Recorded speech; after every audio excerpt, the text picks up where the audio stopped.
Hi guys, it's Emily from Novelle Novels and welcome to today's video. This is the self-aware book tag, reader tag, sorry. And this is more of a chatty, thinky book tag. I was tagged in this by the lovely Tori from Hufflepuff Discovery. See, I got it right, Tori, this time.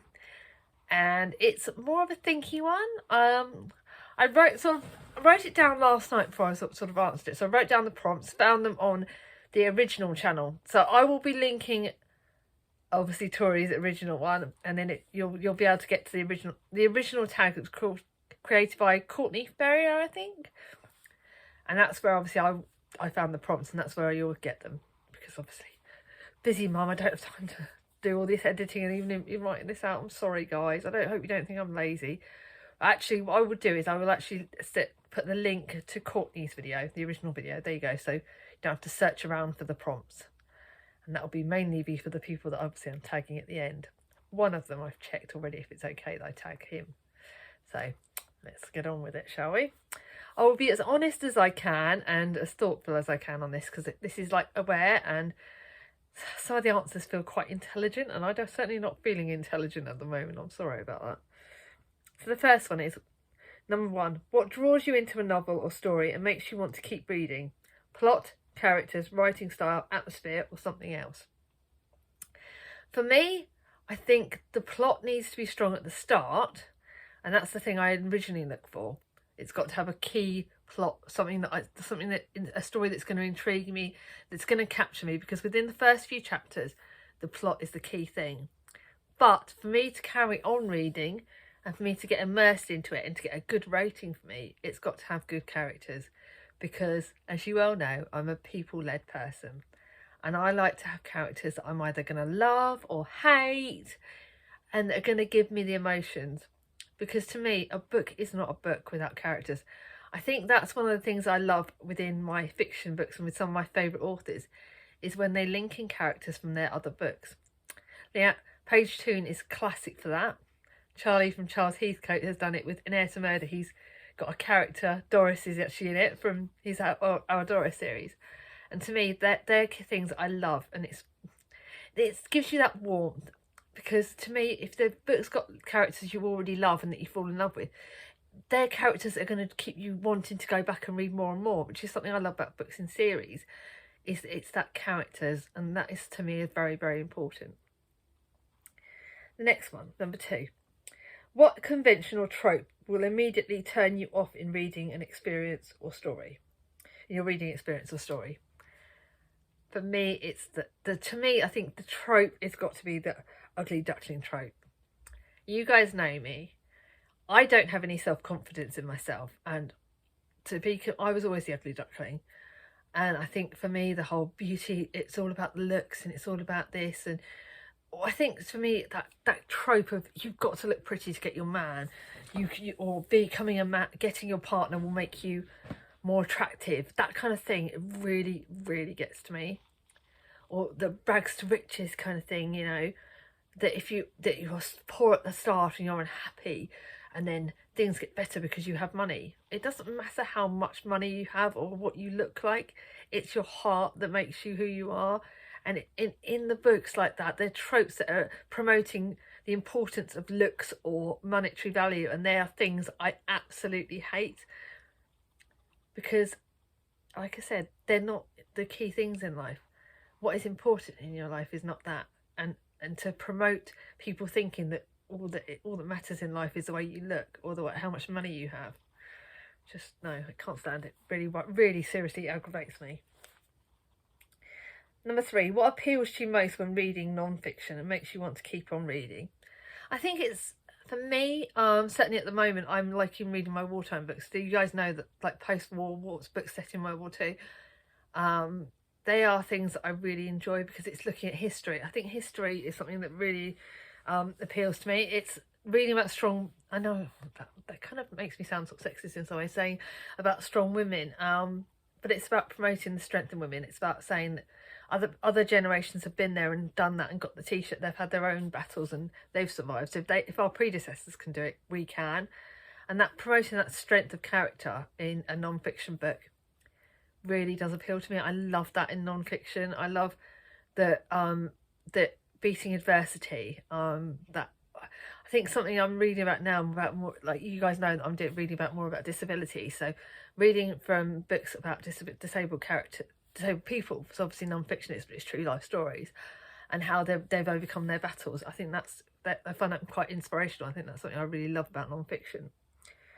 So, yep, that's to me quite important at the moment. I am reading more books on mental health, and I think again you're learning things that will teach you how to grow and teach you how to get yourself out of problems and teach you about strength. I think that's very important.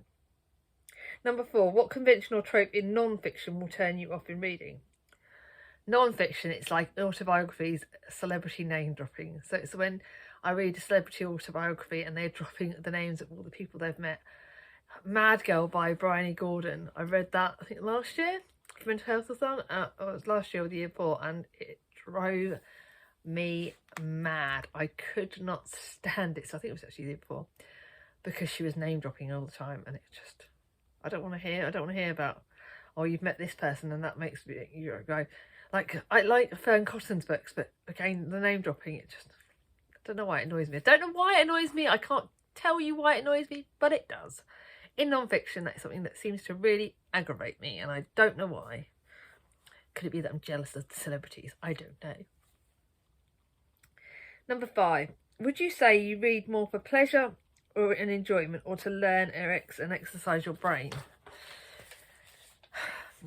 Right now, the way I'm feeling, because of everything that's going on, I am more reading for enjoyment. I don't think I've got the headspace to be reading for educational purposes. I'm too busy teaching my children. So when I want to read a book, I would like to have pleasure. I would like to have comfort. I would like to be relaxed. I don't have the brain space for learning. Ask me in about 6 months' time when hopefully things are better. I will hopefully be able to give you a different answer and say that I would like to grow. It is a bit of a mixture. I do like to learn to a certain extent. So this is why I think in my genres, you guys know that I like to mix up my non-fiction, my thrillers, my non-fiction and my fiction, and I really mix up my genres. So that way I can learn stuff and I can grow, but I've got the comfort bits. And again, it also depends on what time of day it is. Like before bed, I have to kind of read comfort books. But sometimes, like when I wasn't homeschooling, I would like to read in the first thing in the morning. I'd like to do my learning. So when I do teaching with the kids, you've got to do your learning at the different times of the day, like when your brain's most awake. Not when at the end of the day when you're exhausted, like I feel like I'm permanently. And a lot of you mums or parents, I say parents out there, are probably feeling the same. So yeah, that's a bit of I think that's a bit of a different answer for me at the moment. Sorry about that. Number 6, what type of books are you likely to rate more highly and enjoy overall? Brain candy, so for pleasure enjoyment, or brain protein, learning exercise books? Easy at the moment, like I said. Brain candy. I love my brain candy. I love my comfort books. They're just what I need right now. Number 7. This is quite a good one for me, actually. Do you have a sense early on whether or not the book you're reading will be a 5-star read, or a book you'll really like? Has a book surprised you in this regard? If I'm honest, relatively quickly I will be able to tell if it's going to be a book I'm going to enjoy. I don't think I make the 5-star decision until towards the end of a book, because to me, to get a 5-star, you have got to have a top quality ending as well as beginning and middle, because without that you would not go far. So very early on I will know if I'm like a book, no question. I will know if I'm going to like it and if it's going to be good. But to get that 5-star rating, you have to have a good start and ending, because to me the ending is very, very key. Has a book ever surprised you? Sometimes. I think there've been some chick licks last year that I read at the end of last year that I thought, like Postscript. I was looking at my books earlier, and I thought Postscript, because it was the sequel to P.S. I Love You, a very, very well hyped sequel. And I thought I'd been moving away from chick lit. Admittedly, I've gone kind of back that way. And I thought, it is never, I'd only just reread P.S. I Love You. I thought that was 5 stars. And I thought, there is no way Postscript can outstand it, because sometimes normally a sequel is not as good as the first one. And yeah, this one really did. It hit me, and it hit me so hard, like, and it got the 5 stars in the end, and I cried, and it gave me all the good feel. So yeah, I suppose that kind of did surprise me a bit. I didn't expect to start it, but I think at the start I knew it was good, but at the end it was definitely 5. So that's quite interesting. Okay, number 8 and the last prompt. So this is not going to be a long video, which you guys are going to be grateful for. Considering books that you have rated 5 stars in the past, do you think you would feel the same about them now? Why or why not? Now again, I've got mixed answers. If you were asking me whether I would feel the same about the 5-star books I've read since joining BookTube, certainly in the last year or so, then yes, they would probably be 5 stars. If you are to ask me a book that I read, say 2 years ago when I was starting my BookTube journey, or even just 2.5 years ago when I started going on to like Goodreads and things like that, then probably no. Because I was a lot softer with my 5-star ratings at the start of my journey at BookTube, and started my journey in rereading books again, and when I started becoming a proper book lover again, then I think I was probably very, very soft. A lot of my books were very 5 stars at the start. And as time has gone on, I've got a lot stricter with my 5 stars. But books I rated in 2020, when I really came into my own, I really got a bit fussier on my 5-star rating, I think they probably would be, because I have reread them. Like, I think it was a popular book, because I'm obsessed with this book at the moment, because it's obviously the book's come out. So Curse of Dark and Lonely, I reread that, and it was my favourite book of 2019. I reread it at the end of 2020, and it still got 5 stars, because it's still just as every bit good. And same way when Hearts of Pierce and Broken. By the way, guys, by the time you've seen this, a Vow So Bold and Deadly would be in my hands. This day I'm filming this, which is the 27th, it has arrived at my partner's work. When he goes and picks it up, when he goes into work tomorrow, I'm going to get it. You guys would have already seen me shouting and screaming.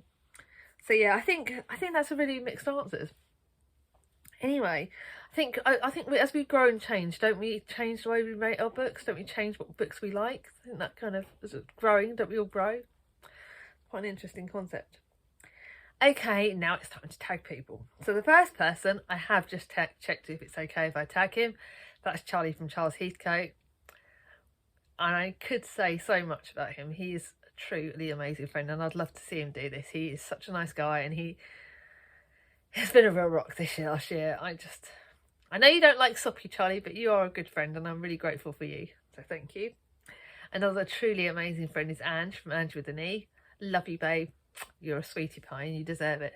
If you could all check her out and send her the love, because she deserves it. She's one of the nicest people ever, and she also makes me crack up laughing. And then the last one is Sarah from Sadie Rees. I've really discovered her channel recently, and she is lovely, and she's said some really lovely things about me on a recent video, and I think that she's also very intelligent. So I think all the 3 of you are very intelligent people. I'd love to see you. And if I haven't tagged you and you want to do it, again, please feel free. If you like this video, give it a thumbs up. If you're new to my channel and not subscribed yet, ring on my ding-a-ling, and I'll see you all soon. Bye bye.